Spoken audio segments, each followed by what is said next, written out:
Okay, hi, good afternoon. I'm Dhanlakshmi. I'm working as a faculty in a college. So today and tomorrow, I'll be taking research methods for you all. So let me present the content.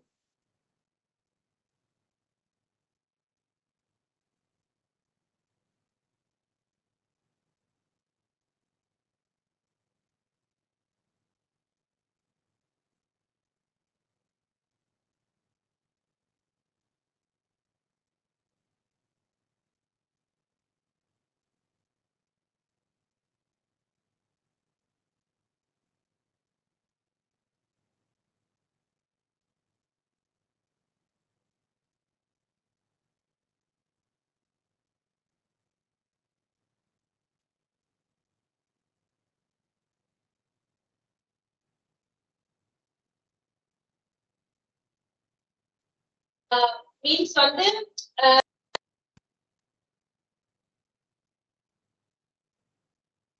is my screen visible? Yes. It's torturing. Yes, ma'am. So I request a few people to mute your audio. Whatever you're speaking in your house, I can hear that. Okay, so today we'll be talking about research methodology. So what I planned was we have 5 units. Today we'll cover 2.5 units by today. So this is a unit one. Um, in unit one, we'll be talking about what is quantitative and qualitative research and how it historically developed and the basic definition of that. What are some of the differences between the qualitative and quantitative research? And what are the ethics that a person or a researcher should follow while doing this research? Okay. So first, this is about just what is quantitative and qualitative research is about. So quantitative research is actually I'm collecting the data, and that is mostly I collect the data and all the relevant information in numbers. For example, I compare different groups and find the average scores of the different set of students in a classroom, or I take the percentage of people living in a certain of area, or I draw tables or I draw graphs for the particular data I collected. So all which I collect the data, which actually in numbers, that is quantitative research. Okay, if it's a qualitative research, what is that?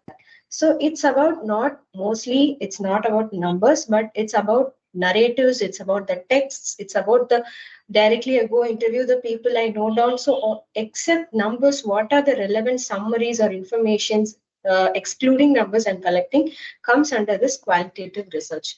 Uh, so now how it should be in quantitative form, we actually, according to the objective of the study, what are the objectives? My objective is to collect the stress level of the students. So I will give a questionnaire, I will collect their stress levels. So if it's in a qualitative study, that is according to the option of the researcher, whether I'm going to take interview or I'm going to conduct a focus group discussion, it's about the wish of the researcher.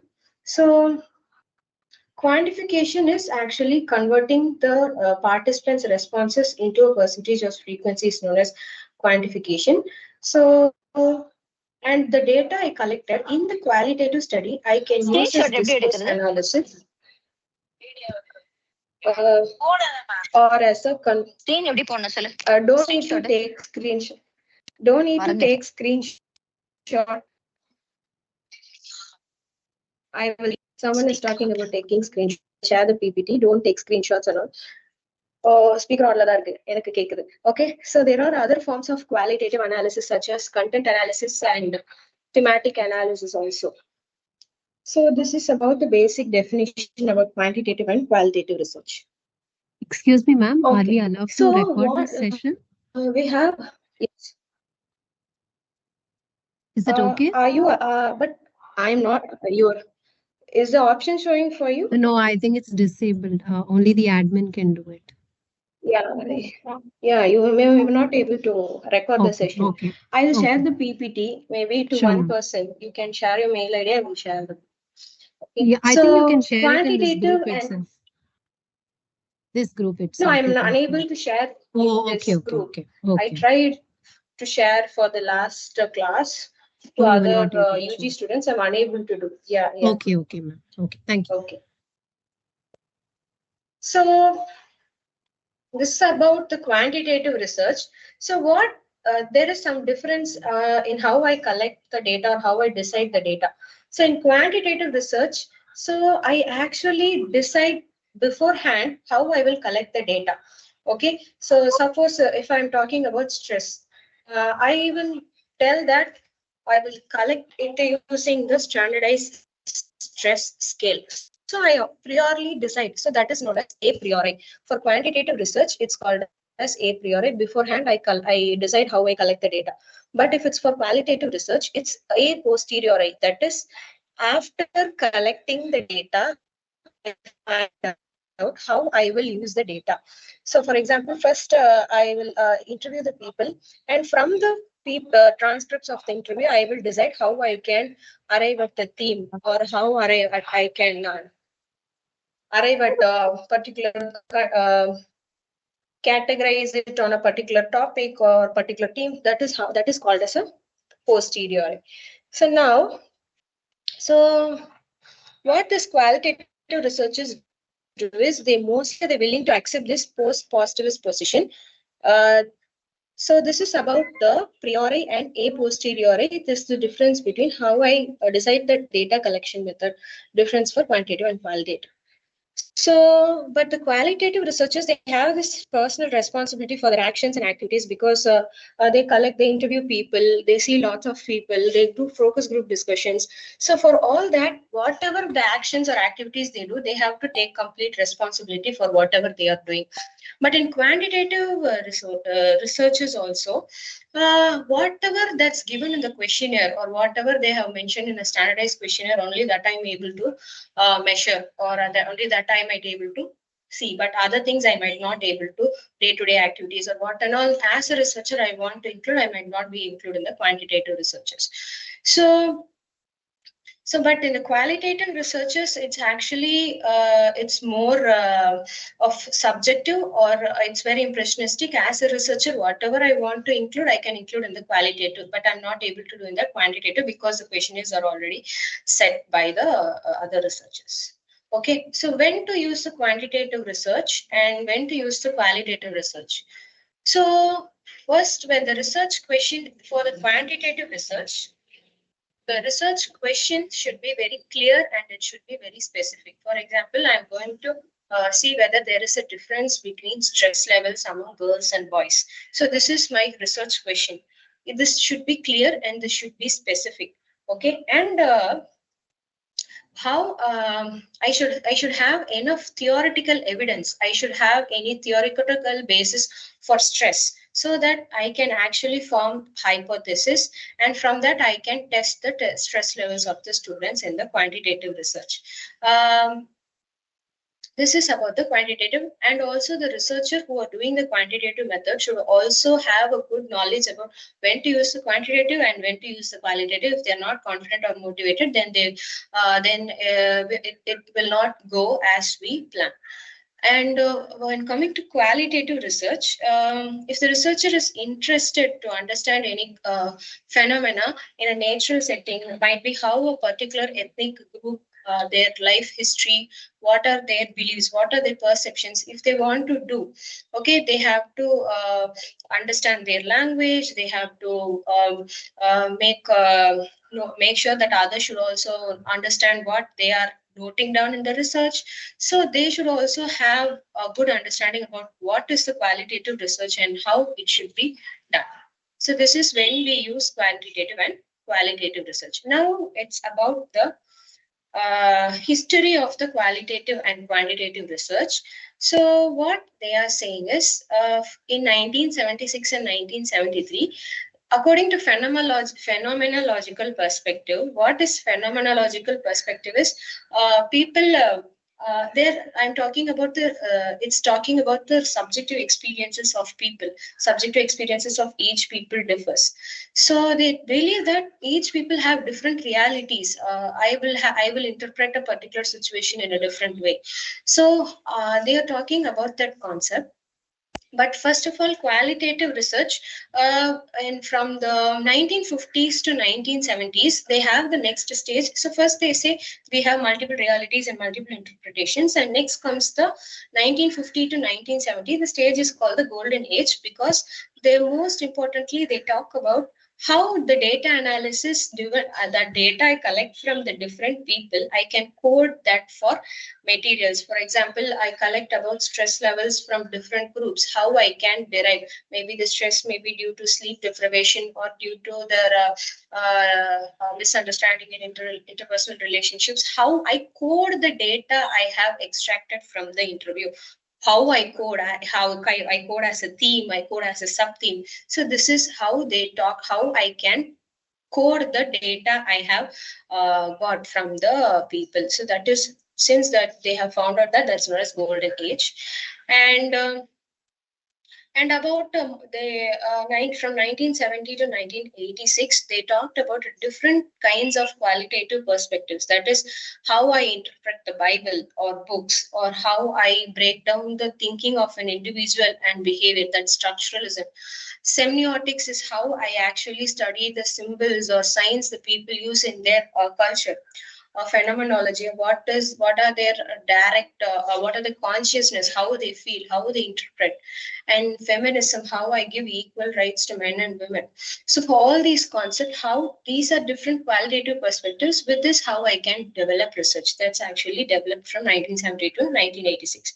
Next comes the postmodern period.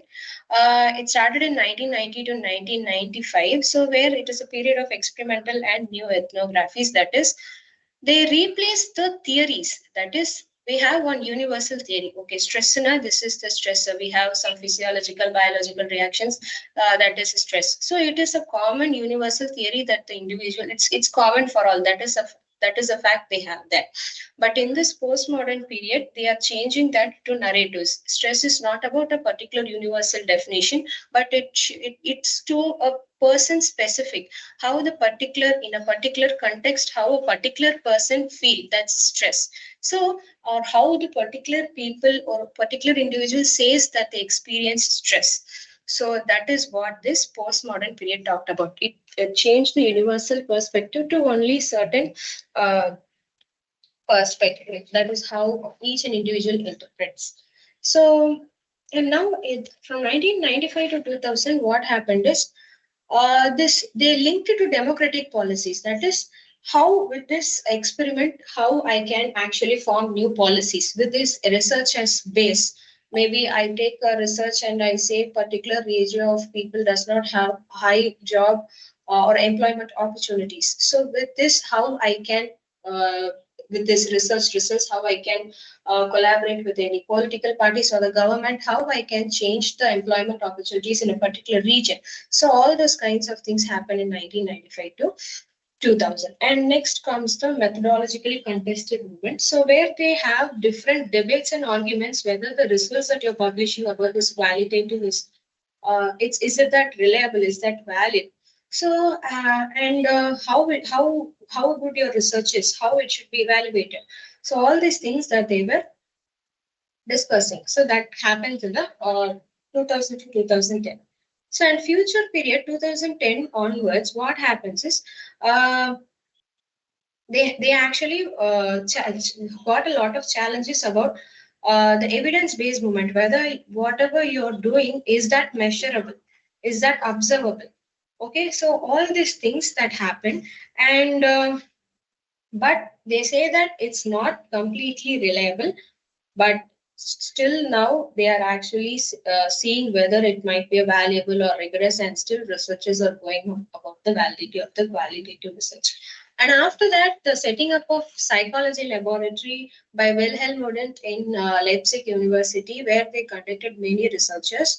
So first they did not believe whether it would be a place for psychological research, but after that they thought that it would be an appropriate place to conduct research. So this is considered as one of the important, significant moment in the field of psychology. This is how this qualitative research or quantitative research developed. Okay. So this is about the difference in methodological issues in qualitative and quantitative research. So if you see what are the difference, it measures objective facts. Maybe it about it. Objective facts is it measures the level of stress. It measures the quantity of sleep. But in qualitative approach, it measures the social reality or the cultural meaning in a particular culture, how they give meaning for a stress. In particular culture, what might be the people interpret as stress. Okay, it focuses on variables but in this qualitative approach, it focuses on interactive process, how I interact with an individual and how I collect the data about the stress or what are the events that cause them stress. So it focuses on the interactive purposes and the events. And here reliability is the key factor. Whatever things I'm measuring, whether it's stress, whether it's whatever sleep quality, I should be able to get the same results even after some period of time. That is what reliability is. Authenticity is it should be like free from any bias. It should be very authentic. The author or the researcher should not fabricate any details given by the people.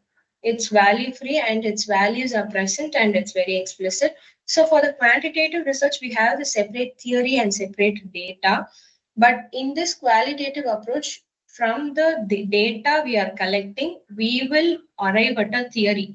Hence, it is actually theory and data are fused together. Okay, and it's independent of context. Maybe I can measure the stress levels of college students in particular area, and if the questionnaires I use are standardized, I can say that all the college students might be facing this level of stress. So that is, it's independent of the context. But if I say the qualitative approach, the person in this particular context has this level of stress, I might not able to generalize it to the other people in the other regions also. Okay, so in qualitative, they have many cases and many subjects I can take survey for even for 1,000 people. But in this qualitative approach, I might not able to interview thousands of people. So the number is only few cases or the few subjects I can take. So, but after collecting the quantitative approach, I will do statistical analysis, maybe t-test or some of the tests that we will see in this. Uh, 5 units. So I will do some statistical analysis. Maybe I may find the mean difference of the stress levels, all those things I will do in the quantitative research. But in qualitative approach, I will do the thematic analysis. That is whatever they spoke. I will break down their contents. I will break down what they have said, and I will arrive at a theme. So that or from the 10 statements that they have said. So 5 statements is about stress, 5 statements is about sleep quality. That is known as themes. I will identify what they are majorly talking about. That is the thematic analysis. So in this qualitative approach, the researcher will remain neutral. He will not tell what research or what answer that you choose for a particular questionnaire in a particular question. So that is about there's the researcher detached, but in this qualitative approach, it is the researcher involved. Okay, here they will actually voluntarily go speak with people and collect all the relevant data. So this is about the difference between qualitative and quantitative approach. So these are the different research methods that they use in qualitative research, that is ethnography, particular case study about a particular individual, field studies, grounded theory. These and all we will see in detail in your 4th and 5th unit. So on the other hand, quantitative data will have these kinds of these sets of methods, that is experimental study, quasi-experimental study, all these things also we will see in the upcoming units. And now there are two important concepts, that's conceptualization and operationalization. Okay, conceptualization is actually defining an abstract concept clearly. So I might have a basic theory, I might have a basic understanding. With that, I actually include what the concept is, maybe about stress. Okay, I will include what the stress is, theory about stress is, and exclude other things. But its operationalization is how I am going to measure the stress, how I am maybe using what technique or what tools I'm going to measure the stress. That's known as operationalization. Okay. So that we see in quantitative and qualitative studies. For quantitative measurement, we have conceptualization, operationalization, and empirical. So first, I will actually uh, see what might be the relationship between two variables. I will define the variables, and at second level, I will say how I will actually measure what are the questionnaires that I can use, and at third level, I will say whether what and all happening around me that match with the measurements I have. For example, I mentioned about the stress levels in an individual. So these are the questionnaires I have, and these are the results that I have, and whether that results applies to what that whether my results captures what's happening in the world around me. Is that true? So that is what is empirical, whether I can observe that really the fact what my research shows. Okay, in qualitative study, what I will do is I first operationalize and then I will conceptualize. First, I will describe how I am going to observe, how I am going to collect the data, and then with the data I have, I will give them concepts, I will give them definitions, I will arrive at a thing from the content I have from collected from the people. So this is about the quantitative and qualitative of what is conceptualization and what is operationalization. Are you all with me? No, break less after. Yes. Okay. Are you able to grasp it? Okay. Yeah. And now we are coming to the ethics in research. Okay. What the scientist should do, okay, or what the researcher should do, so that I am a very ethical person, or I carry out the research in a very ethical manner. I do not have or do not find any problem, or I do not go wrong anywhere. Okay, so now what I should do is, according to this is basically all we know. I should report the results as it is. I should not change the data, and whatever resources I have, I should manage them effectively. And whatever research I'm doing, it should not majorly affect the society. I should not give any wrong interpretations about anything that I'm doing a research. Now, this is the basic ethical guidelines that the APA give of 1992. They gave this. So rather than specifying do's and don'ts, they actually talking about the benefits of doing the research and also what are the risks of doing the research. So what we have to do is, as a researcher, I have to determine the ratio, whether the pros are higher or the cons are higher. If the benefits of doing the research is higher, I will carry out the research. If the cost or risks of doing the research is higher, then I will drop out the research. So seeing the ratio, which one is higher, that is called as this cost benefit analysis. I'm seeing which one is greater, whether the benefits are higher or the risks are higher. Now, what might be the potential benefits I have? Okay, so basic knowledge. So as a researcher, I might have the basic knowledge, and also whatever I'm going to do, I should have a knowledge. Or whatever research I'm doing, it must give some new knowledge to the people who are reading the research. If it's that is the case, that's benefit for my research. And I'm going to introduce any new procedures to study a particular behavior, then that's also a positive for my research. And maybe maybe I'm conducting some interventions techniques to reduce stress. So whether I have a practical outcome, I might be able to give all the interventions it worked out to other people practically, then my research is good. But it also a benefit for the researcher. I might be able to call myself a researcher because I'm doing a lot of research in a college, university, thesis, doctoral dissertations. So it also helps me to get a good name as a researcher. I will get good job, and also I will advance in my career. I will have knowledge about a lot of things in research. So what's the benefit for the research participants? So some people if they are in experimental theories, really, if they have stress, I'm giving them interventions to reduce the stress. Obviously, if it worked out, it's benefit for the person in the research. That is the research participants. And yeah, some people might enjoy if you're giving music therapy and all, some people will enjoy. These are the potential benefits that the researcher and the research participants and the society gets.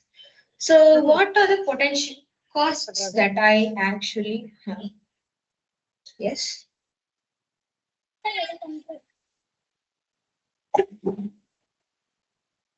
Okay. What are the potential costs that I might have? That is the negatives that I have. Okay.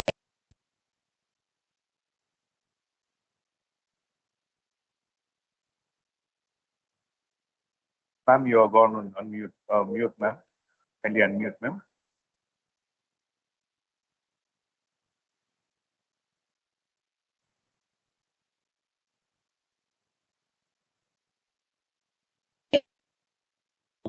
Oh, sorry. I don't know how it is. Am I audible now? Yeah, ma'am. Yeah, ma'am. Thank you.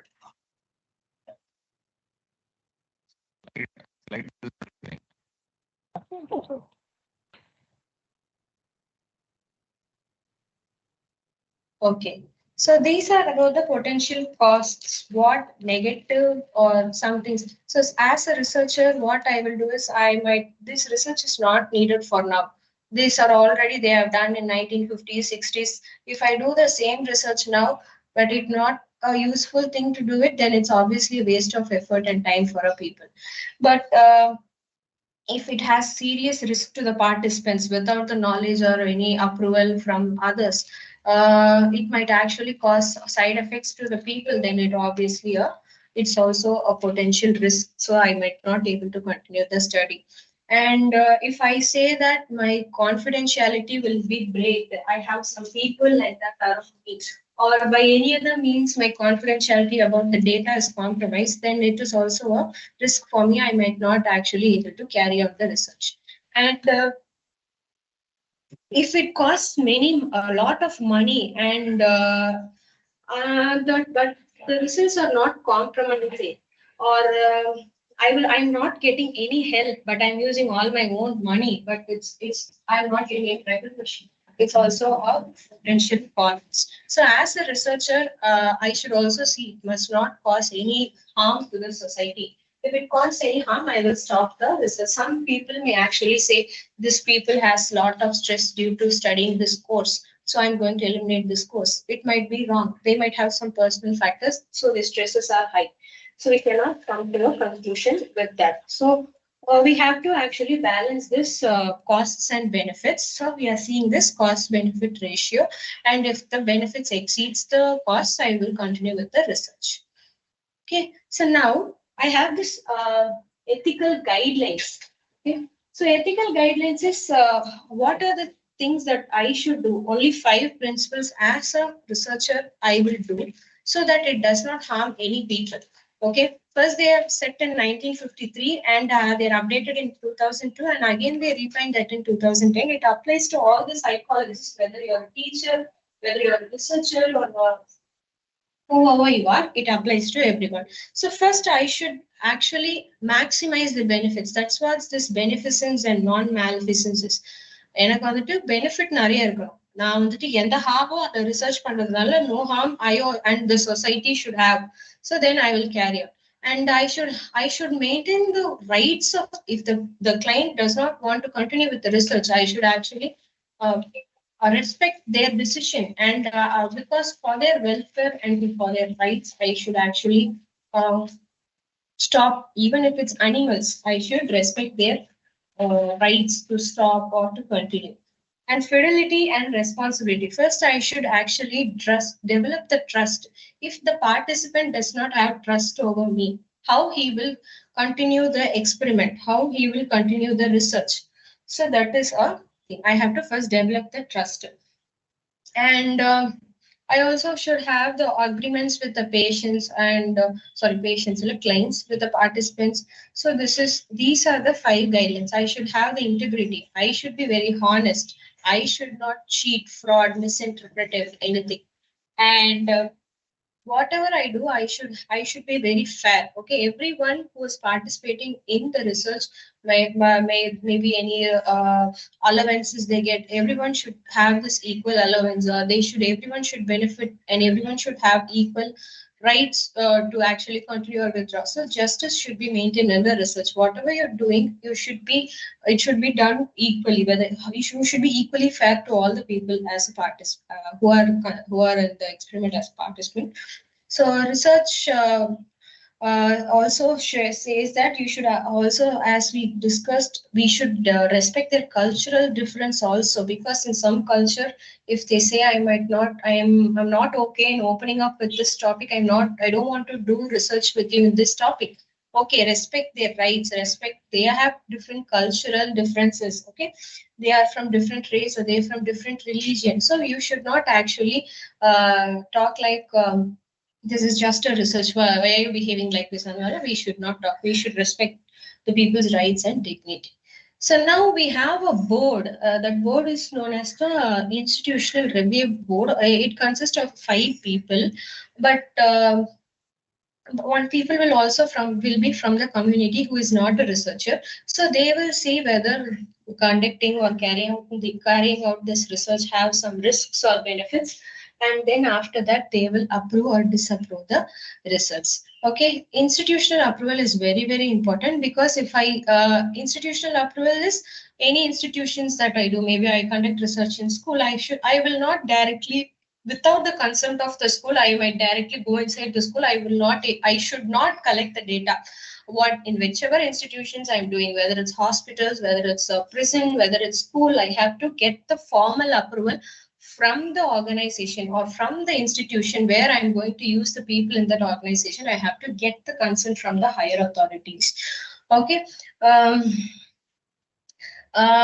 Yeah, that's about the institutional approval. And whatever you're saying, whether you're going to assess the stress levels or whether you're going to obviously carry out any intervention, you're going to give any therapy, everything you have to be transparent, and you should reflect what is the true nature of your research. Some people will not tell what is the obvious nature of the research. They will do something.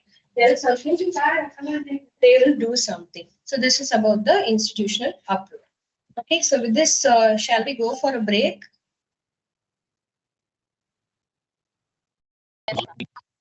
Okay.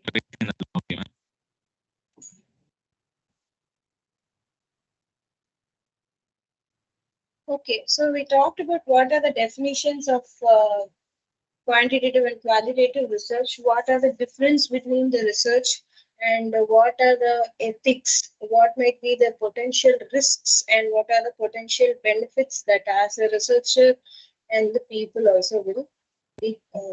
Yes, now these are the 5 guidelines that we also saw. We saw about institutional review board, and institutional approval is very important. So now we have about ethical standards. Okay, so research subjects, the people who are in the research study or the participants. So as a researcher, what you should do for them? Okay, first you should get the informed consent. Informed consent is, okay, this is my name. I'm this years old, and I'm fully informed about what is the study is about and what I'll be doing in the study as the participants, and I agree voluntarily without no one actually force me to take part in the study. So this is what informed consent. We are getting consent that I do not have any problem by being the participant in the study to the people who are going to participate in the study. But what if it's a children? Okay, if it's a children or the people who under 18, I have to get the consent from their parents, and only mostly parents, and in some cases guardians. So they have to give consent. So the participants should be aware what they are doing. Deception, and deception is some people might not fully tell what the participants might doing. Sometimes it necessary, it might actually spoil the obvious nature or what way or the intention of the research. But sometimes withholding information is necessary. But sometimes we should mostly 99% we should say what we are doing. We are going to do. But in some cases, we do not actually, if you are going to tell or if it violates, we are withholding some information, it is one risk of the risk for the researcher and the participant as well. Now, debriefing after the research is over, after they are done with everything. So now they should be free from stress. So I should say, okay, this is what you did. This is you. This is the purpose of my study. So these are the results that you got. So say by saying this, it removes the stress of the participants, and we also should say that okay, some good things about them. Debriefing is actually what is the purpose of the study at the end of the research, and after I concluded with the results, I have to tell to the participants about that. Confidentiality. We should ensure to the participants that whatever data I am collecting in my research, it's used only for research purposes, and you are identifying information like your name or your address or nothing will be revealed to any person. It's used to only the research purpose only. So this is the confidentiality, an invasion of privacy. And we should not, as we discussed, I should not say this is. We should not. If they say that's my it's my privacy, I will not talk about it. Then you should leave that. You should not actually intrude their privacy or openly in public. If they say that I'm very uncomfortable, you're observing me. If they say like that, we should obviously you should not do all those things. And some researchers will force the people to participate. I for example, I am the doctor, I'm doing research, you are my patient, so please kindly cooperate. This is for my research purposes. Please help me, I will get marks. Some people will force to participate. That's also a wrong thing in a research to do. So, as a researcher, we should get informed consent. We should not deception, that is, we should not withhold a lot of information. We should debrief at the end of the research, and we should maintain confidentiality. We should not force the participants to take part in the research, and we should not invade here, or like invasion of privacy should not be there. And some people will give excessive rewards. Okay, if you participate in this, I will give you a. So that leads, we should not do those kinds of rewarding the participants unnecessarily. So that even though if they are not interested, we should, even if they are interested, giving this lot of kinds of excessive rewards will not give appropriate results for our research. And if physical and mental stress is given, according to the cost benefit analysis, whether it causes too much harm to the participant, then we should not do that. Only minimal level of stress which does not affect them, that should be given. And we should not, as a researcher, oh my god, the results are not according to how I expected, so I am going to change the research results. I'm going to change the male scores into female scores, female scores into male scores. I'm going to increase the scores to show that the stress levels are high in particular gender. So we should not falsify or fabricate the data. That's actually or we should not abuse of abuse. Like some people will be in a position. I am the researcher, you are the participant. The abuse of power happens. Like what you do, whatever I say. I discriminate people as a researcher. So all those things should be avoided. Betrayal. So I say to the participant that I will not reveal any confidential information. As soon as they leave the room, I will share what are the details about them, where they are from, everything to the other participant. Then it's also a betrayal. Tales of falsification. Some people have left some questions, so I make up for that. So they have left out without answering one question. I answered for that question. All those things should be avoided. So, and also what the other thing researchers will do is the other people they have already done the research, they have the results. So you just modify some data and use without the knowledge of the original author, then it's also an unethical thing. And but citations, if it's originally the idea of that author, we should actually cite citations. Maybe we are putting their name in the bracket with a year. So this is what citation is. So all these are the important ethical standards that researchers should follow. Okay, are we clear with this?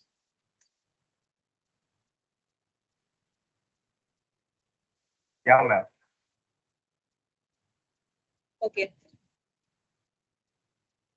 Now, We are moving to unit 2. This unit is a little bit complicated unit, but I'll try to make as simple as possible. We're going to talk about research design, qualitative research design, and quantitative research design. Okay, so this is what research design is about. It's about plan. Okay, like the house, you have a blueprint. Okay, this is where I'm going to build the living room. This is where I'm going to have my bedroom. This is where the kitchen will be. So it's like a blueprint for the house. This the research design for the research. So I will plan how I will collect the data, where I will collect the data, what are the tools that I will use, what are the methods I will use, how I will put the data in statistics, how I will put the collected data in the statistics. That is what this research design is about. Okay, so I'll obtain the information, and I should also have the skills to do all those things. And I should also have a proper time and also money to do this. So this is what research design. It's the blueprint for the research that I'm going to do. So what is the purpose of this research? Okay, it guides or directs me to actually do what I should do without wasting the time and the money I have.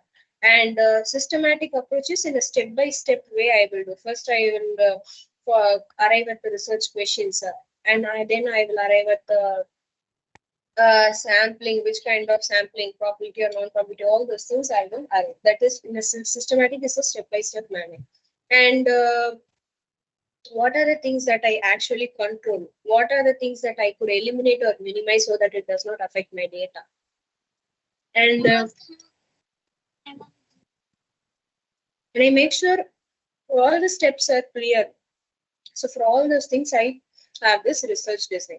So, and if I have this research design, it would be helpful for the other person who are going to replicate the same research. It would be easier for them to follow the same steps, and with the slight modification that they can do, or whatever data that you have missed in your research, by following all the steps that you have followed, and whatever the additional thing they want to study, they can do with this research design. Okay. Now we have quantitative research design. In that we have exploratory. And what is this exploratory is? I'm going to just explore. I'm not going to find solutions. I'm not going to give you results, but I'm just going to explore what is the thing is about. Okay, I'm going to understand what is that. Okay.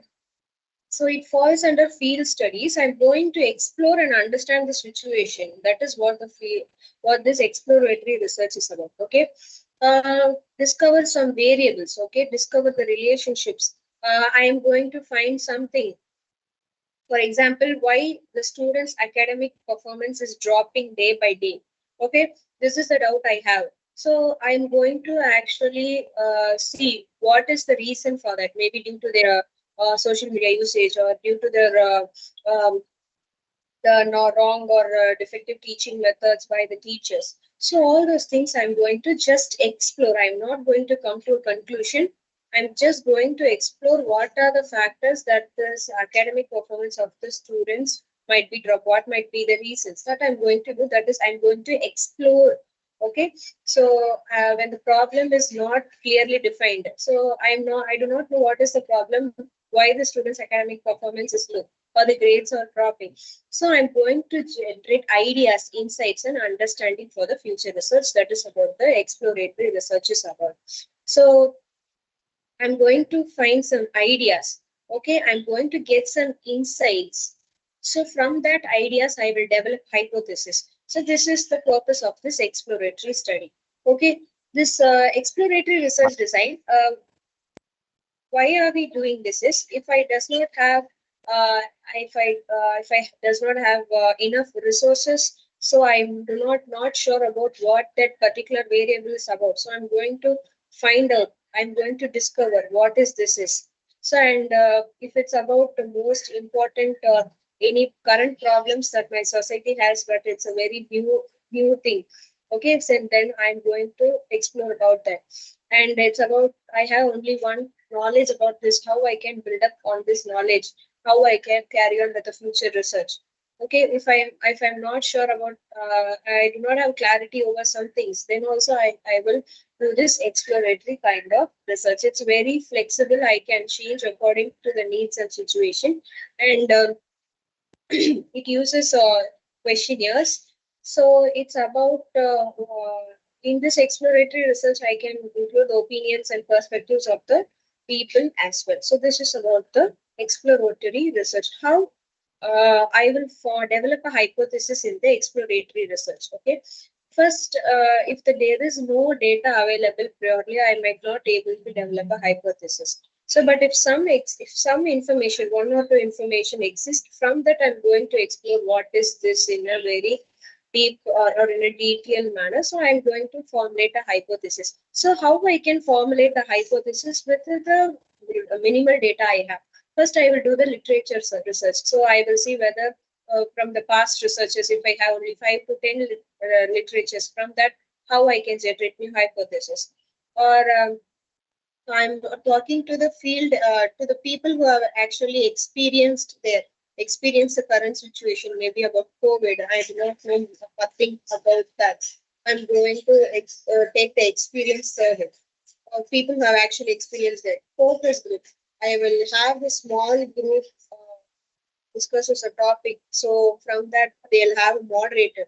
So he will say what are the people discussing, and he will note down the points. Case studies from any specific case or the people, if they have gone through COVID, they have got COVID. Okay, I'm analyzing the person completely. I might talk about what are the symptoms. What might be the side effects of taking any medicines. So those kind of things, and I will see.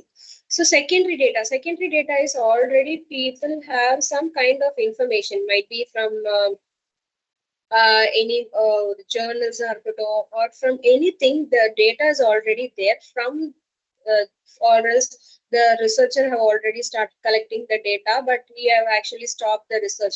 I'm taking the half data from him and I'm continuing with it. I'm not doing anything from scratch, but I'm doing something from whatever it's there. So then that is known as the secondary data. So with all those things, I can form the hypothesis for this exploratory research design. So as we said, this is about the advantages and disadvantages. We can change according to the situations and needs, but it can be the subjects, the researcher's bias might also be there.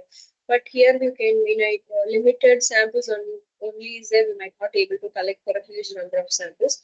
And it's limited practical use. We cannot actually directly, it's useful at a practical level. Okay, this is the what I found from this exploratory study. With this, what I'm going to do. We cannot do anything. It's very limited. This I can just explore what are the facts or the opinions around a particular variable or a particular matter. This is about the exploratory research under quantitative design. Now we have the experimental research. Ma'am, can I interrupt you, ma'am? Sorry. Yes. Ma'am, I am only, getting confused with, we understand the process research, ma'am. It starts with the problem identification and moves on to the hypothesis, right? Sorry, your voice is breaking. Actually starts with the problem, right? A research process starts with the problem. Yes. And then we go ahead with hypothesis, right? Yes. And after that, we decide about the research design, no, ma'am? After the methodology. Yes. So the methodology consists of the research. With the methodology will have method design, is it? Yes, sir. Okay. Next to that, actually, it starts with the collection. I mean, the plan of how the data is being collected. Yes. So first, once we decide upon the problem, we then decide on the hypothesis, and then we go with the methodology, which is like quantitative or qualitative or mixed, and then we get into the design. Design is only typically to decide upon the data collection and analysis part, right? And it has got nothing to do with the methodology, right, Mama? Methodology comes first, and we finish with the methodology, and then go for typical plan for data collection, or even the methodology comes under method, design, ma'am. That is where I get confused. Yeah. Under even the methodology, we have should this. decide. We have this research design. Yes, under the methodology, it's one part of the methodology is research. Yes. Yes, ma'am. So in that case, we finalize with the problem statement, then we go with the tentative hypothesis, and then we decide upon the Yes. methodology. Yes, research Data design, which collection kind of. and analysis. Yes. We do the Yes. research design. Yes, Okay. sir. Yes. Okay. you're right. So this is good. And we will have to finalize with the research methodology initially, right, ma'am? Yes. Yes. Sir. Yes.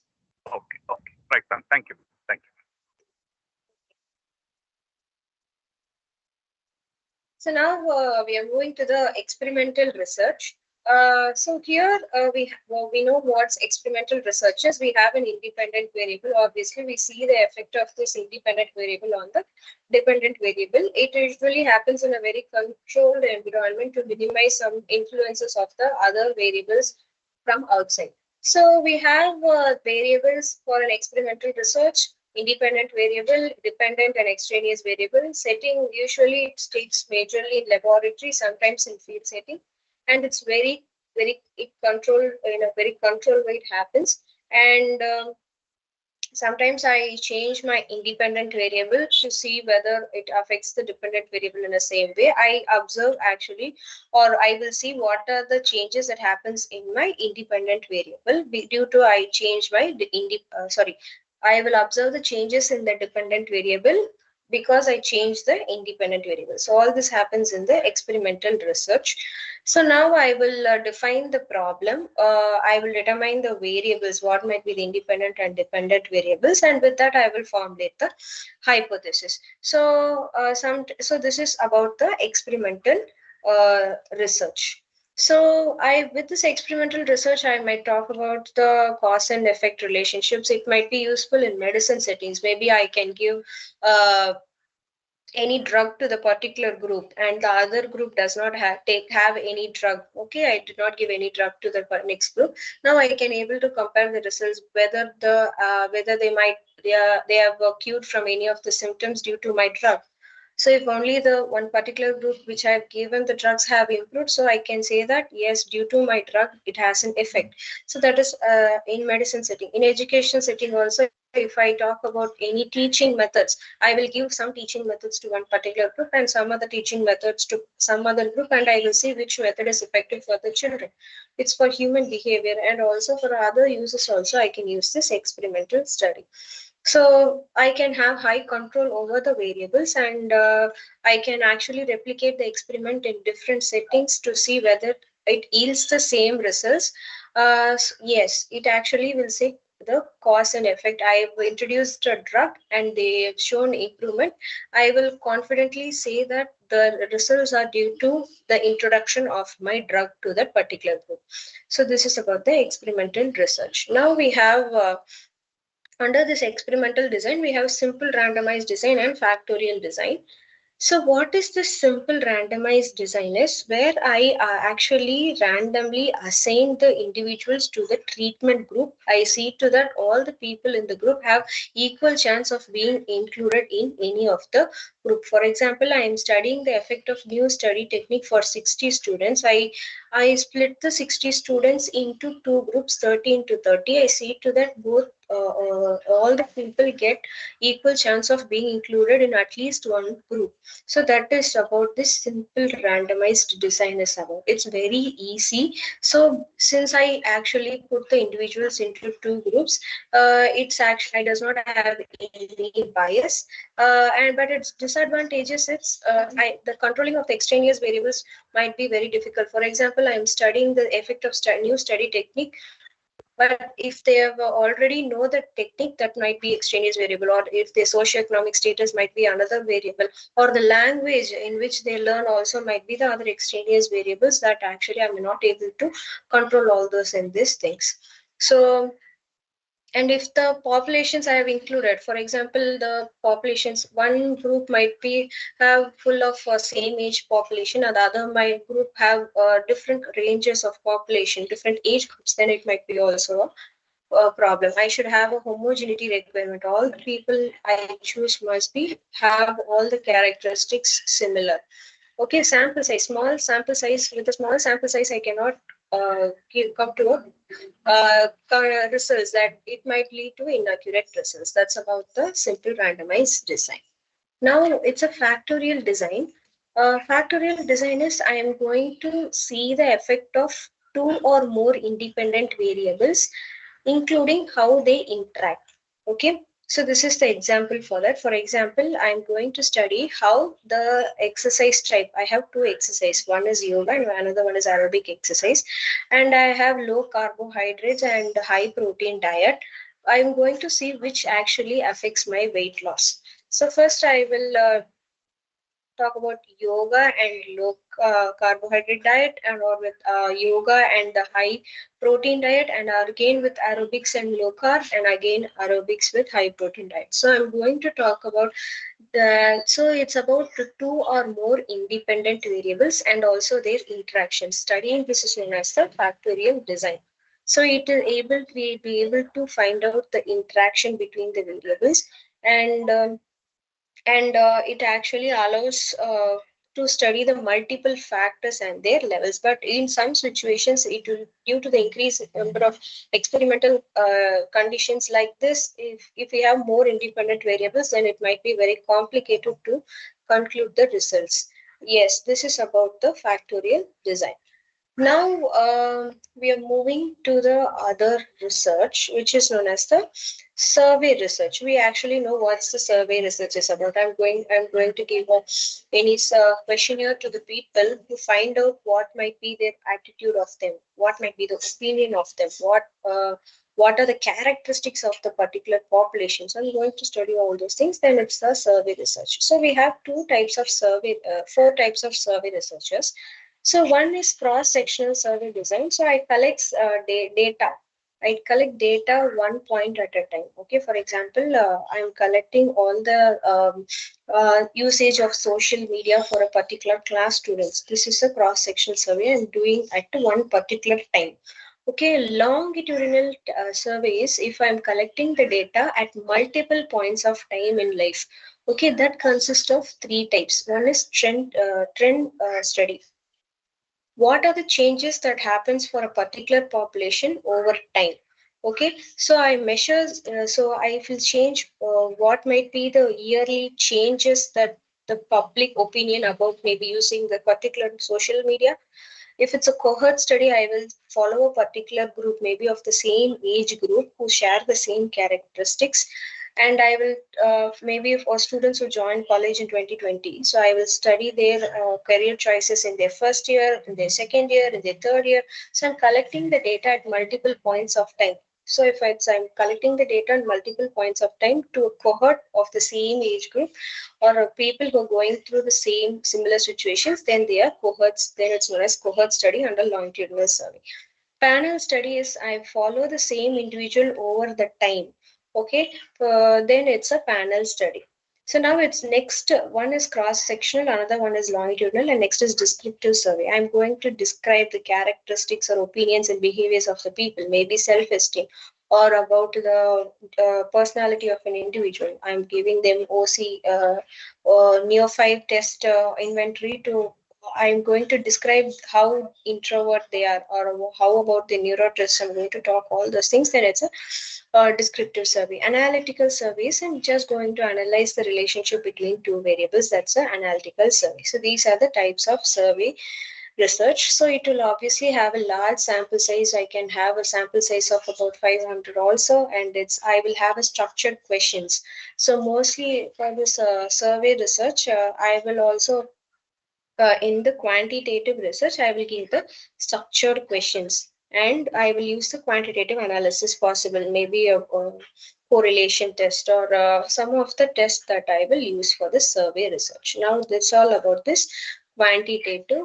Under quantitative, we saw exploratory and experimental and survey research. Now we are moving to the qualitative research design. So here we have conceptualizing research questions. Okay, So what is conceptualizing research question is I'm actually getting a clear focused statement of the research problem, what my research problem is. So that is what I'm arriving at my research problem. Okay, that might range from simple questions to in-depth analysis about a particular problem. Okay, so first, how I will actually do this, I will reflect on what interests you. Maybe I might be interested about cyber psychology or sports psychology.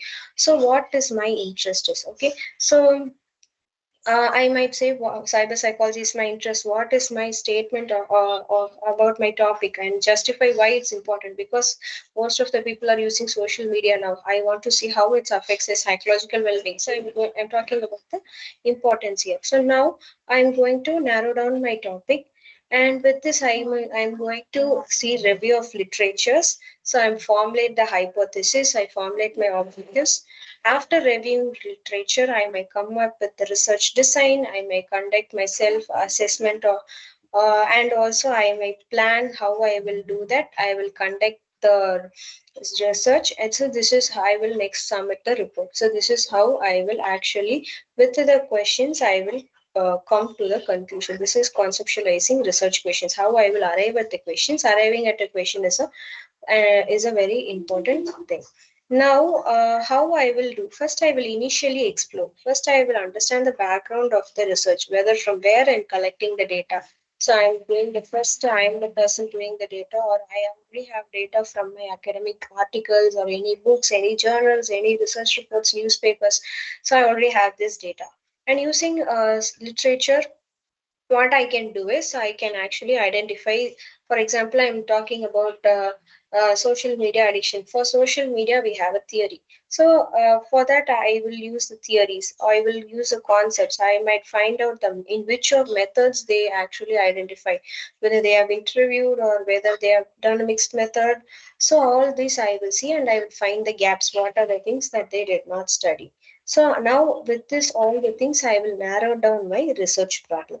Now I will form the research problem. So I will identify the target audience, and I will define my research problem from the basic literature and the audience needs. So if they have mentioned that this does not involve around include people of school or the school students, so I will actually include them. So this is how I arrive at a research question. So mostly how I will ask is, I will ask what, how, and why. What should be, what occurred, how was it experienced by the people around, how do people make sense of those events.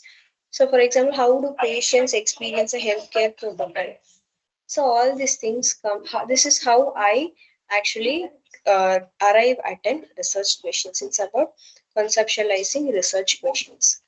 So I want with me.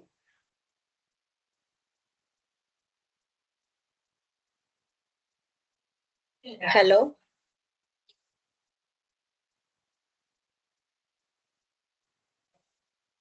Yes, ma'am, we can hear you. We are here. Hello. Okay. Yeah. Okay. Yeah. Okay.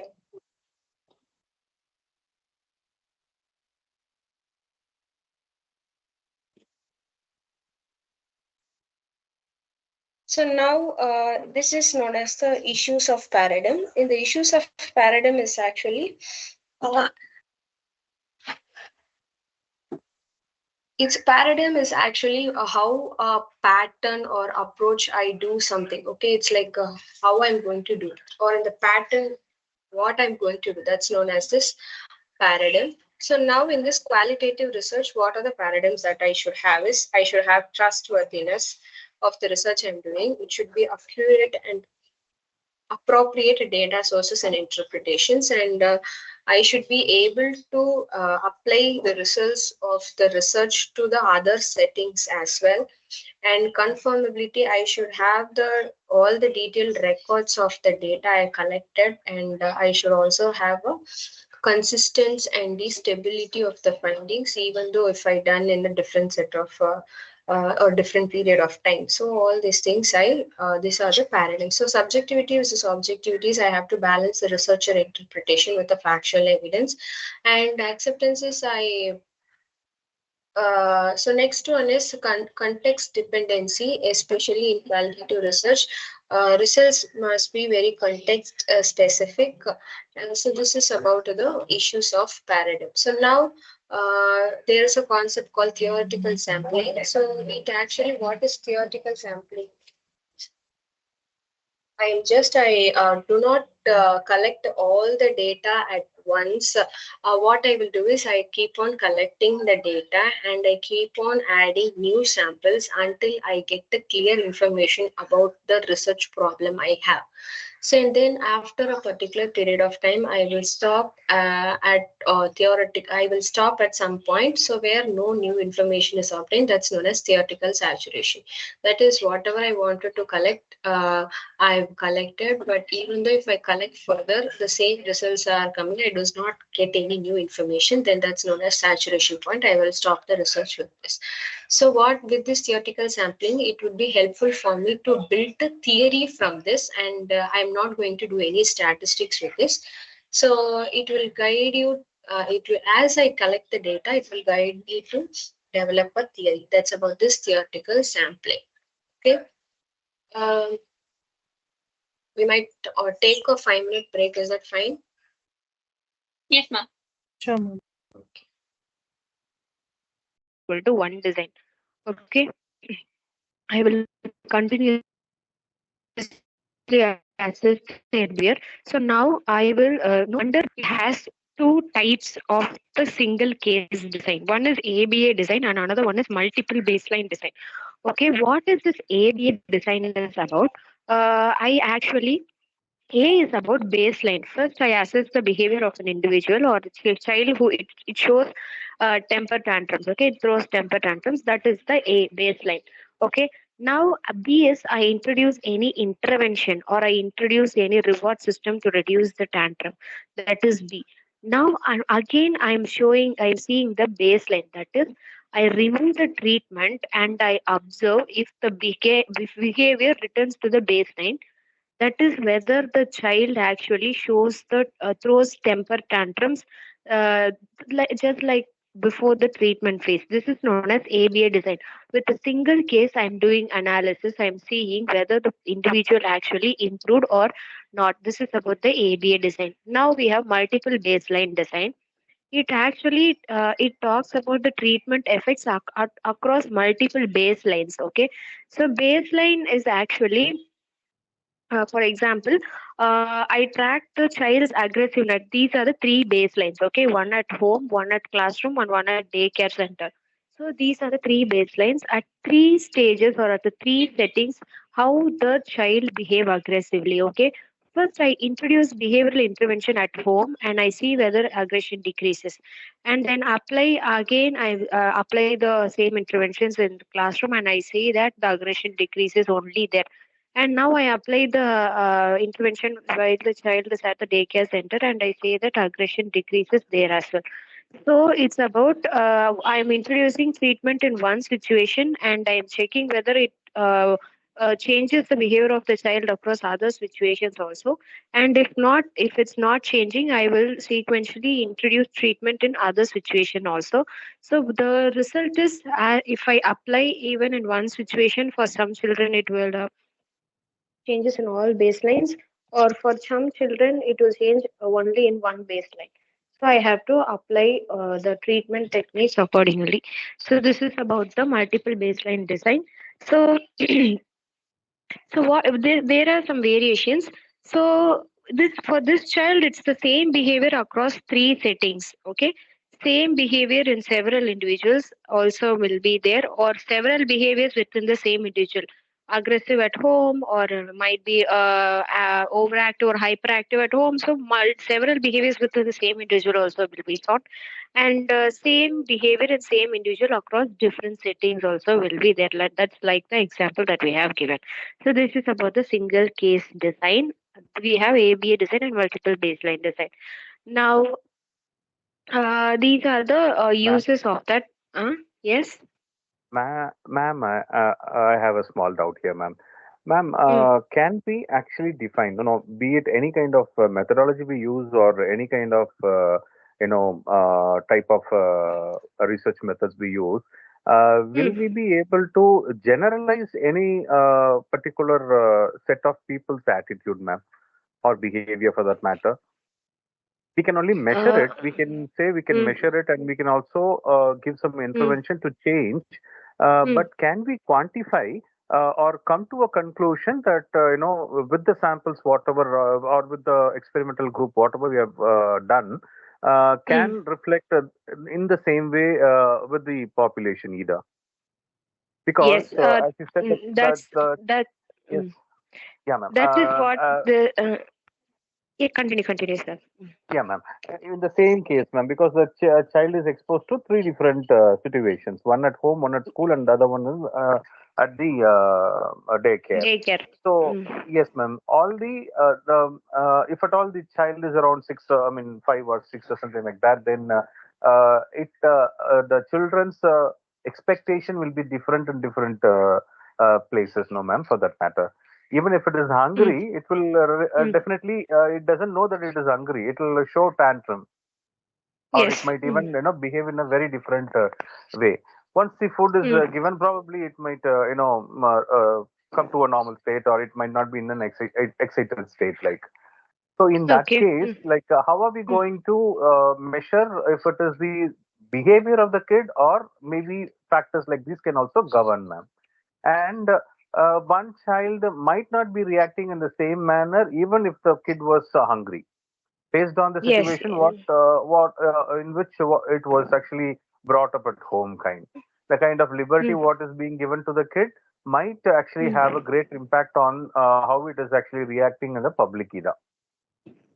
So, will we be able to define or confine, saying that, okay, these 10 kids are doing like this, and that is the reason, we can say that the whole group or the population of this kind would even react in the same manner? Can we if at all we even, we are forced, or even if we are generalizing the results.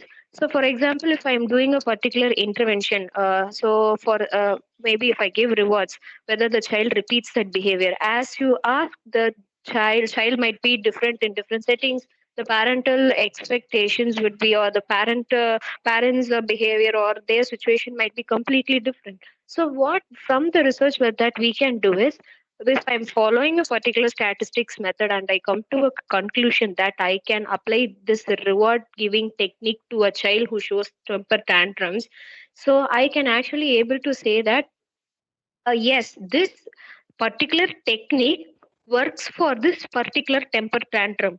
But what, as you said, there might be individual factors. So this is why we will not just like that use the same technique to all people. We will actually we'll develop an individualized plan. So for each individual, we develop some intervention techniques, because each and every individual will be unique according to their needs, according to their environment. I will see, and I will actually modify the interventions. The particular interventions might be applicable, but I will according to the individual, I might maybe incorporating some other techniques. If it helps the person, then obviously we will introduce it. So did I answer your question? Yes, ma'am. But in that case, we cannot have hundreds of models, madam, floated to analyze the 100 kids. If at all we have to analyze on 100 people as a sample. Yes. So that becomes a very large exercise, ma'am. We will not be able to, even if it is like those 100, actually we are able to do something for 100. If at all we expand the sample size by 200, then again we cannot have 200 different types of models to work on the kids, ma'am. We can generalize. No, sir. I don't deny it. We can generalize. Yes. That it's not about. Yeah, that is how a counseling works. I might not. So what basically I say is this is a baseline. So if I say this therapy works, yes, obviously this therapy works. And in that therapy, I might be able to understand what you are saying. You cannot develop 200 different modules for 200 different individuals. That's why you're asking, right? No, ma'am, you have gone to the intervention phase, but we are here only in the data collection phase. So in the data collection, if at all we need to develop our design, then we should actually arrive at a questionnaire. So to arrive at a questionnaire also, we will not be able to generalize. No, if at all, at least samples what we are working is little matured, like at least 12 Yes, plus sir. or So at least in 20. this case, Yeah. it's not about quantitative, it's qualitative research design. That's why we are measuring the behavior of we are talking about the observable characteristics like behavior. It's just like interviewing. It's not a completely wholly, it's not a quantitative research design that we are going to give any questionnaires and then measure their behavior. It's a qualitative Understood. research design. Thoroughly Okay. understood, ma'am. What I was about to ask is, if at all we are working with the people who are about 20, and then we can probably, we can give this and get it done. But when we are working with small kids, for example, like we have children's psychology either. Supposing if at all we have to work with age below 5, we might not be knowing, no, ma'am. I mean, if at all we are trying to observe the kid, so we have about 100 samples to be observed for a population of 1,000 for that matter. So this study is about single case design. We are observing only one person at a time. Okay. No, in generally, I'm asking, ma'am, if at all we have to, work on this kind of population and this kind of sample size. That comes under natural. That's completely different. That comes under natural observation. That's a completely different design that we'll see in next chapter, sir. This is about single person. You mean to say, I understand, ma'am. You that comes under the observation method, and it is like a naturalistic method which you're saying. But my only question is that how can we quantify, ma'am? Anyway, I'll just ask you. I don't want to interrupt your class, ma'am, but this is the doubt I have. I studied a lot of things, but I was not able to come to a generalization. Like that was something which was actually pricking me. That's the reason why I thought I'll just ask you, ma'am. If at all there are about even 10 kids, 10 kids will have different kind of mindset, and they'll have their own life. I mean, they'll be living in their own world. And if at all we are going to intervene, and even if we observe some kids, because we are doing our research and we are just working on these 10 kids, and we might not be able to observe them in all the different perspectives. As you said, if at all we are working on attitude, or if at all we are working on behavior on this particular thing, we are sticking with only one particular characteristics of that kid, or any of the aspect what we would like to observe from the kids. Then that is it's the about case, it's about the particular one behavior, because only one behavior I can change at a time. So I cannot actually keep if it's aggressive. Yes, first I try to. If it's aggressive and it's hyperactive, first I have to reduce the aggressiveness so that it does not affect the other person. Here it's about single person, and I'm seeing by introducing the treatment whether the child is repeating that behavior or not. We do not have nothing here as like quantifying, because it's a qualitative research study. So this is what the thing is about. I'm just observing the individual. I did not give any treatment. I'm again giving the treatment, and I'm just seeing whether the treatment works. According to, if the treatment does not work, I might change the treatment, or if I am particularly focusing on only one behavior at a time. Maybe you are working on a longitudinal, it is fine. But only that is the thing which I see as a handicap in this quantitative analysis, ma'am. Anyway, ma'am, I don't want to take much of your time, ma'am. I'll discuss if at all we have time later, course of time, ma'am. Yes, Thank sure, you, ma'am. Sir, Thank sure. you so much, ma'am. Yeah, ma'am. Thank you. Okay, now this is about the single subject design. We have ABA and multiple baseline design. Now, next we have the time series design. So now what we do is multiple times I observe before and after the treatment or the event. So first, this is known as observation. So 2 to 3 times before giving any treatment, I observe the person, and after giving the treatment, 2 to 3 times I observe the individual. So so this is known as pre-test observation, and after giving a treatment, I observe the individual. Then this is known as the post-test observation. So if the post-test for example, if the doctor sees the BP rate of an individual, okay, so on Monday and Wednesday and Friday, I actually measure the BP level of the individual. And on Saturday and Sunday, I'm giving relaxation training. And after the next Monday, Tuesday, and Wednesday, I'm again measuring the BP level of an individual. Now I'm saying whether there is a difference in the post-test observation. If there is a difference that their BP has reduced, then obviously I will say that yes, the treatment have taken. The treatment have given some changes or made some changes in an individual. So this is about the time series design. So next we are moving to the mixed method research. So in mixed method research, we will use qualitative and quantitative methods to improve the accuracy and effectiveness of an individual. So effectiveness of a study. So, qualitative, we collect the facts, informations. In quantitative, we collect the numerical data also. So now, we have different types of mixed method research design. One is triangulation design. So what here I will do is I will acquire the quantitative and qualitative results at the same time. For example, if I study the student satisfaction, I will actually ask them the interview. So I will have both simultaneously. That is what this triangulation design is. So embedded design is the other design. I will actually have my research is about majorly I will have the qualitative, and to support the qualitative study I will do a quantitative research, or my major research is about the qualitative and quantitative, and to support that I will ask 10 questions as qualitative to the people and I will come to a conclusion. So that is what this embedded design. I will majorly have quantitative and I will use qualitative to support, or either I will majorly do my research as qualitative and I will have quantitative to support. This is what this embedded design is about. Next is explanatory design. Here I will do the quantitative data first. That is using the questionnaire. I will collect about some of the data, maybe about the new teaching impact on teaching methods impacts on the exam scores, and now this is my quantitative data. To support that, the quantification data only, the question data is not enough. So hence I actually interview students to understand the experiences. Maybe I ask only 10 questions. So first I do quantitative, and follow that I will do qualitative. That is to explain what I have done in quantitative. To explain that more, I will do qualitative research design. Now, exploratory design is we have first I will do qualitative and then I will do quantitative. So, for example, what are the students that might be, what are the factors that affects my student motivation? Through interviews, I will collect that. So, whether is that true? So, I will collect using a questionnaire. So, this is first I will do qualitative and it is followed by the quantitative to support the qualitative research. So this is then I will do this exploratory when I does not have any instruments readily available. But after this research, I developed any instruments or I found any instruments. I will, and if there are no variables that I could identify first, I will first to collect the information. I will do this Excuse me, ma'am. quant. Sorry for interrupting. Your voice is breaking, Madam, ma'am. your yeah, yeah, My yes, voice madam. Your voice it's not clear. is that now clear?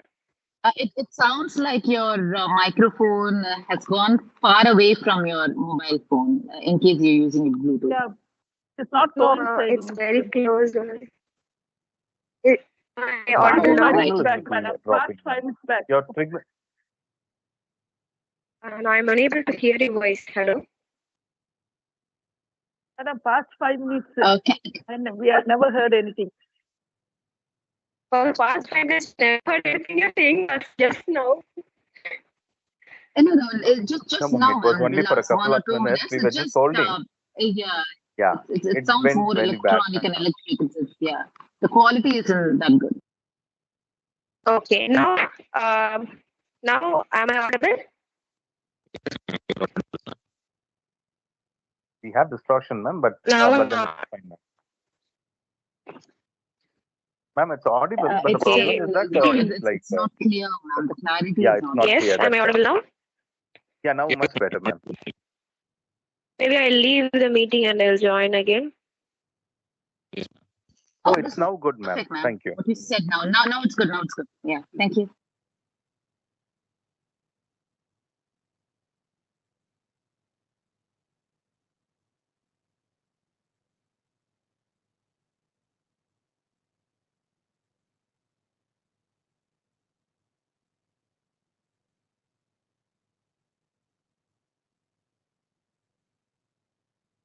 You hold it. Moving on. 68 rupees. Yo. நான் என்ன பண்ணுவேன்?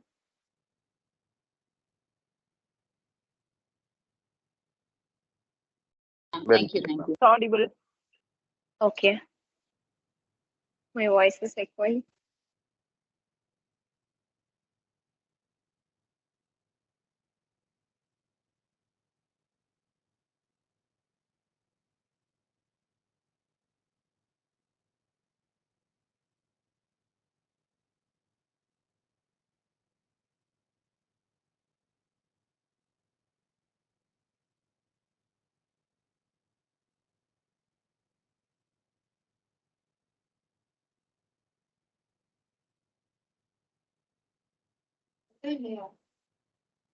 Okay.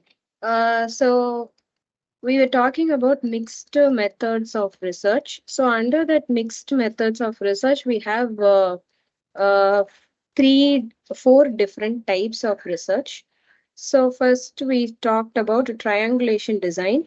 And the next is embedded design, where we'll have a qualitative, and within that qualitative, I will just do a quantitative research to support that data.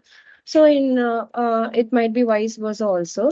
And we have explanatory design. So we have two phases. First, we have quantitative first, and then I will do the qualitative research to explain the quantitative research. So next I will, it's about the exploratory design. First I will have the qualitative research. So I does not have any other tools to measure. I do not know fully the variables, or the theory might not be known for that. In such cases, I will use the qualitative first to support that. Then I will go with the quantitative data. So these are some types of the mixed methods of research. So these are the 8 key considerations that I will follow. Okay, while I using the mixed methods of research. First is I should have a rationale. Why am I using mixed methods? Can you please maximize the slide, ma'am? Sorry, It's maximize only. No, I Just can fine. see all the other slides to the left, and I don't think it's It's not in maximized. presentation mode. It's in presentation mode only. Okay. Now, is that clear? No, ma'am. You can blow up. You can blow up on your screen, ma'am, if at all. Yeah, Oh, it's it's clear, in full madam. presentation mode only. In my screen, it's in full presentation mode. You know, slides are visible. Okay. All right, ma'am. Please proceed.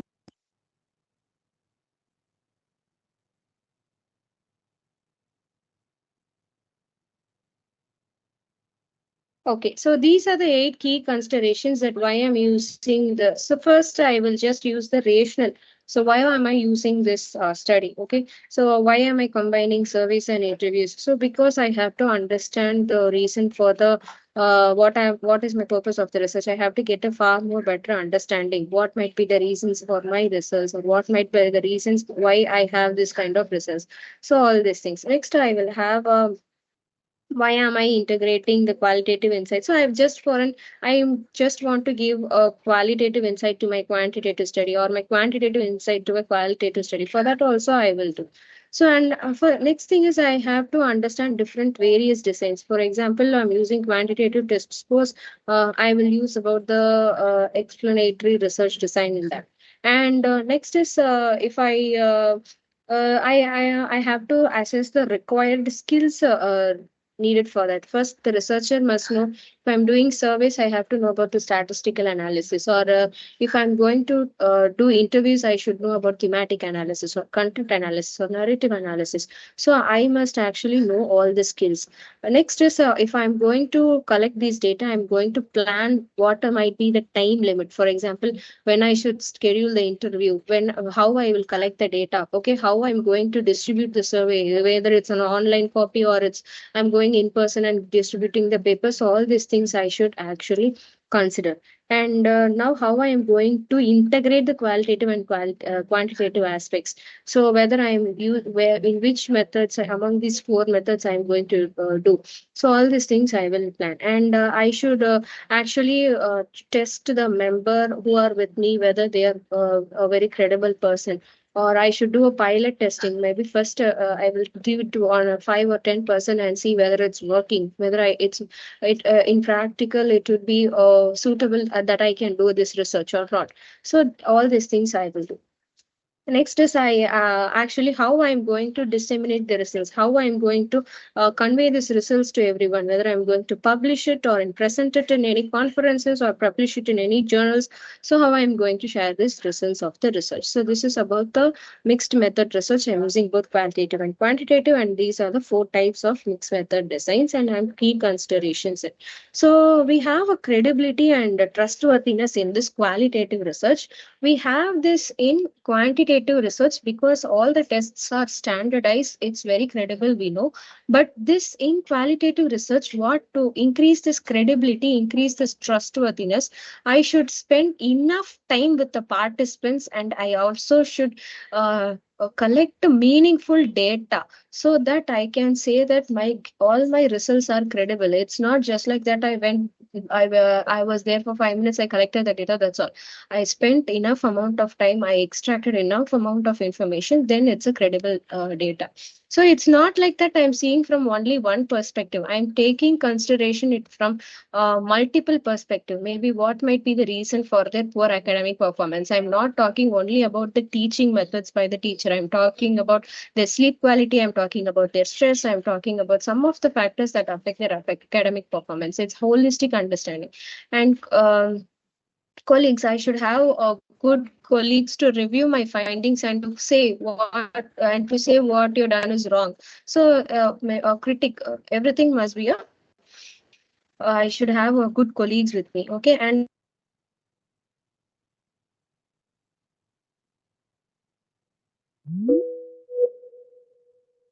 I collect data from my multi source, and all I should also be, I will not say I should see to food discussion, discuss these things.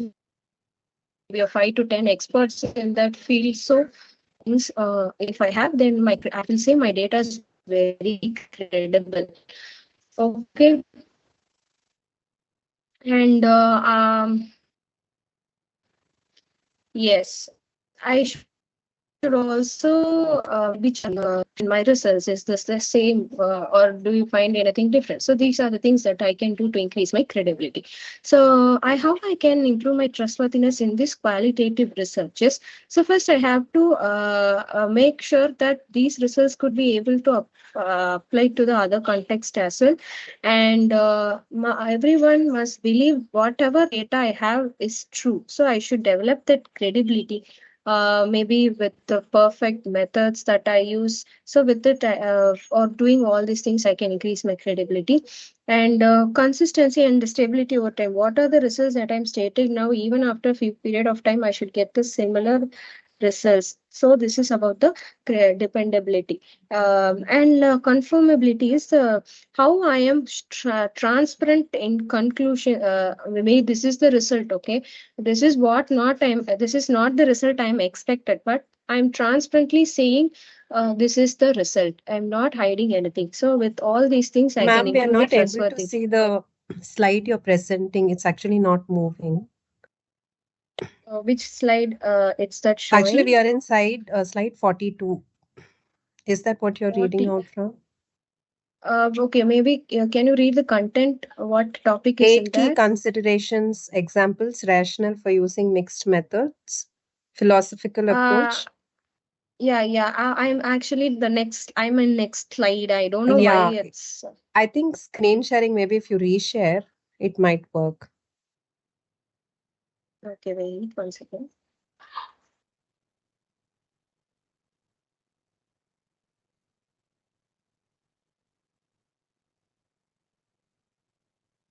Is it visible now? Yes, ma'am. 1 second. We can see. This is the thing Credibility. I was presenting. Yeah, Yes. credibility. Yes, trustworthiness. Okay. So this so maybe in a gist I will say, so how I can increase the credibility is I should spend enough time with the participants, and I have to collect data, not only seeing one particular perspective, but from multiple perspective. Like I said, if academic performance is a problem, what might be the different factors that are affecting the academic performance? I should have a good colleagues to actually question my findings, to critique, to give a constructive or destructive the feedback. Whatever the thing is, I should have good colleagues. I should use multiple sources to collect the data. Not I should rely only on interview methods, since this is a qualitative research. And the members also should check, the people who are the participants also can really check what the problem or what the results that I'm stated is right, or whatever you said, whether I've drafted the same thing. That thing also we can do. And how I can increase the trustworthiness is I should actually able to apply the findings to other context as well. And even though if I measure the people's stress level after some time or the academic performance, it must be, if it's in the same level, I can say that it's consistent and the results are stable over time. And I should be very transparent in how I actually talk about the results. If I say the academic performance is low due to the poor teaching techniques, I should not hide the fact. I should be very transparent in telling about or talking about my conclusions. I should not hide that the teacher's teaching method is not proper. So I should be very transparent.